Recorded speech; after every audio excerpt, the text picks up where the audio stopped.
Are we going to have a good race today? Yes, sir!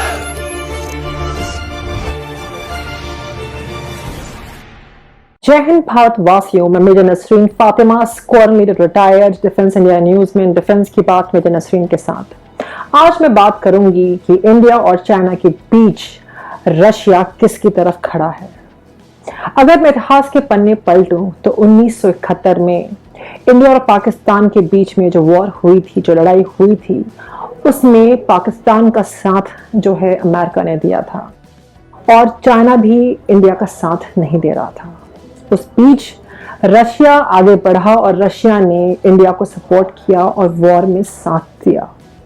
तो ये अपने आप में एक बहुत बड़ी बात है और ये दर्शाता है कि इंडिया और रशिया के बीच में जो रिलेशन है कितने स्ट्रांग रहे हैं।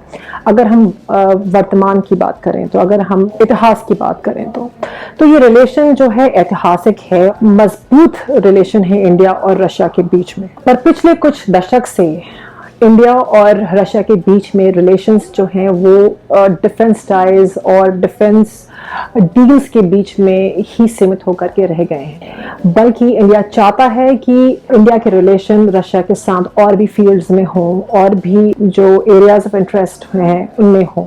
रशिया शुरू से ही भारत का सपोर्ट करते आया हुआ है, पर पिछले कुछ सालों में चाइना और रशिया के रिलेशंस इम्प्रूव हुए हैं और काफ़ी हद तक मजबूत हुए हैं। अगर मैं ट्रेड रिलेशंस की बात करूं तो मैं आपको उदाहरण के तौर पे बताना चाहती हूं कि इंडो पैसिफिक रणनीति के बारे में, जिसके वजह से चाइना और रशिया के बीच में ज़्यादा करीबियाँ आ गई हैं। इंडो पैसिफिक रीजन एक हब है ग्लोबल ट्रेड का, एनर्जी सप्लाई का। अब भारत चाहता है कि डिफेंस रिलेशंस, डिफेंस टाइज, इसके अलावा जो है और भी एरियाज ऑफ इंटरेस्ट में और भी फील्ड्स में रशिया के साथ अच्छे संबंध बने और भारत और रशिया के बीच में अब बातचीत ज़रूरी है। और फिलहाल में जो line of actual control eastern Ladakh पे जो हिंसक घटना हुई, जहां पर चाइना ने जो है घुसपैठ किया और भारत के जो 20 जवान थे शहीद हुए, और निरंतर जो है चाइना जो है घुसपैठ कर रहा है। और इस मामले को भारत के जो एम्बेसडर हैं रशिया में, मॉस्को में, उन्होंने रशियन ऑफिशियल से डिस्कशन किया। रशियन ऑफिशियल्स ने उनको आश्वासन दिया कि वो शांतिपूर्वक इसको बातचीत के ज़रिए पूरे मामले को रिजॉल्व करेंगे और भारत के साथ हैं। अगर मैं रशिया की बात करूं तो रशिया काफ़ी चुनौतियों से जूझ रहा है। आबादी बेहद ही कम है और क्षेत्रफल बहुत ही ज़्यादा है, जो एरिया बहुत ज़्यादा है।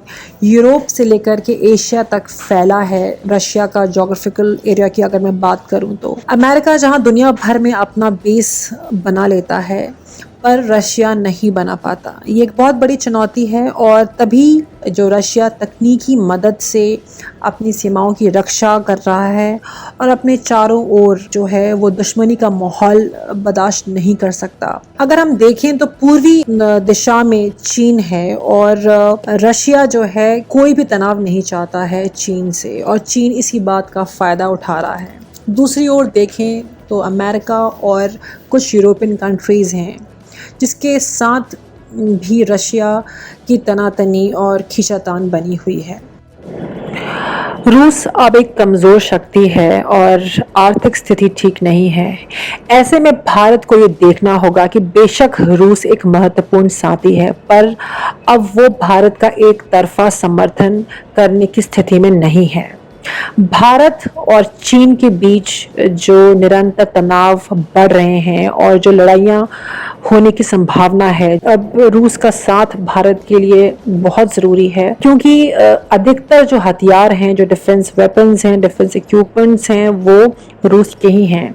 उसकी सर्विसिंग के लिए, उसकी रिपेयरिंग के लिए रूस का साथ ज़रूरी है। तो भारत के पास कोई विकल्प नहीं है कि वो रूस के खिलाफ जाए। भारत चाहता है कि चीन के खिलाफ रूस का साथ। अब देखा जाए तो रशिया के पास कम ही विकल्प रह गया है। हम फिर मिलेंगे कुछ और मुद्दों के साथ। जय हिंद।